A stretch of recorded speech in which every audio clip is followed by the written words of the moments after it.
अगर आप दिल्ली या पश्चिमी उत्तर प्रदेश में रहते हैं तो आपने देखा होगा कि बीते कुछ सालों में धूल भरी आंधी आनी ज़्यादा और मानसूनी वर्षा होनी कम हो गई है, जिस कारण भूजल स्तर कम होता जा रहा है और हवा में धूल के कणों के कारण सांस लेने में दिक्कत एवं कृषि योग्य जमीन की ऊपरी सतह पर रेतीली परत बनने जैसी दिक्कतें सामने आ रही हैं, जिस सब का कारण है अरावली पर्वत श्रृंखला में हो रहा अवैध खनन। अरावली पर्वतमाला भारत ही नहीं दुनिया की सबसे प्राचीन पर्वतमालाओं में से एक है। विशेषज्ञों की माने तो 67 यानी 670 मिलियन वर्ष उम्र की यह पहाड़ियाँ हिमालय पर्वत से भी पुरानी हैं। भारतीय उपमहाद्वीप के निर्माण और इसकी जलवायु निर्धारण में अरावली पहाड़ियों का बहुत योगदान रहा है। 692 किलोमीटर लंबी पर्वत श्रृंखला 4 राज्यों दिल्ली, हरियाणा, राजस्थान व गुजरात में फैली हुई है। इसका 80% भाग राजस्थान में है।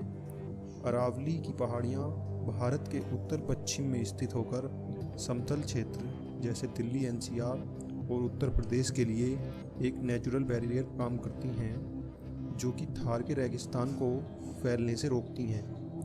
दिल्ली के लिए लंग्स का काम करने वाली अरावली की पहाड़ियों में अनेक प्रकार के जानवर, पक्षी और पेड़ पौधे पाए जाते हैं। बनास, लूनी और साबरमती जैसी नदियां का उद्गम भी यहीं से होता है। अंडरग्राउंड वाटर रिचार्ज करके दिल्ली एनसीआर के क्षेत्र को पानी उपलब्ध हो सके, यह भी अरावली की ही देन है। इसी वजह से इसे critical ground water recharge zone कहा जाता है। उत्तरी मैदानों में होने वाली मानसूनी वर्षा और राजस्थान में होने वाली निवर्तन वर्षा भी अरावली की वजह से ही संभव है।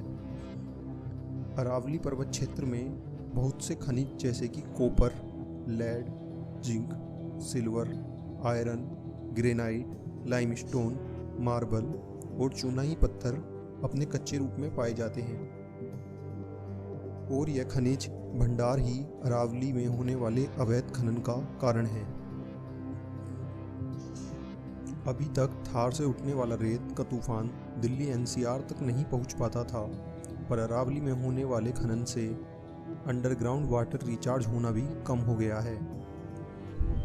2018 में सीईसी की एक रिपोर्ट के अनुसार अवैध खनन के चलते अरावली की लगभग 31 पहाड़ियां गायब हो गई हैं।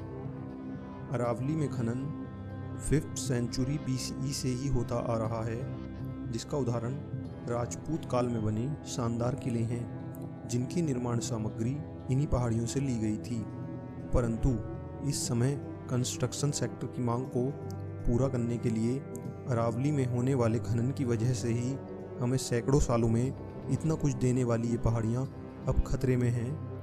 अपना रेत, बालू, मिट्टी, चूना और खनिजों को देकर दिल्ली एनसीआर में इमारतों को आसमान की ऊंचाइयों तक पहुंचाने वाली इन पहाड़ियों का अस्तित्व अब खतरे में है, जिसकी वजह से दिल्ली एनसीआर और पश्चिमी उत्तर प्रदेश का क्षेत्र राजस्थान की तरह गर्मी और सूखे से ग्रस्त हो जाएगा।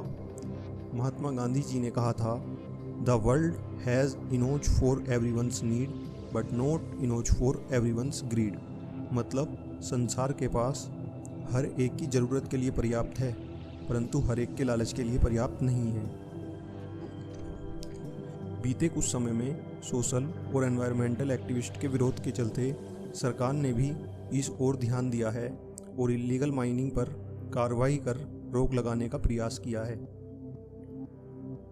इंटरनेशनल डे ऑफ फॉरेस्ट के मौके पर यूनियन मिनिस्टर ऑफ एनवायरनमेंट ने अफ्रीका के द ग्रीन ग्रेट वॉल से इंस्पायर होकर अरावली ग्रीन वॉल प्रोजेक्ट का उद्घाटन किया है, जिसके अंतर्गत दिल्ली से गुजरात तक अरावली माउंटेन रेंज में 1400 किलोमीटर लंबा और 5 किलोमीटर चौड़ा ग्रीन बेल्ट एरिया डेवलप किया जाएगा और साथ ही साथ 75 जल के स्रोतों को भी पुनः जीवित किया जाएगा, जो रेतीली आंधियों को रोकने और अंडरग्राउंड वाटर को रिचार्ज करने के लिए एक पहल होगी। अगर सख्त कदम न उठाए गए तो कुछ लालची लोगों के चलते देश का एक बड़ा हिस्सा सूखे और गर्मी की वजह से पानी की कमी का सामना करने लगेगा। विकास के नाम पर ऊंची बिल्डिंग तो होंगी, पर हवा देने के लिए पेड़ पौधे और पीने के लिए पानी नहीं होगा। लोगों को जागरूक करने के लिए आप इस वीडियो को शेयर करें और अपना प्रोस्पेक्टिव हमें कमेंट में ज़रूर बताएं।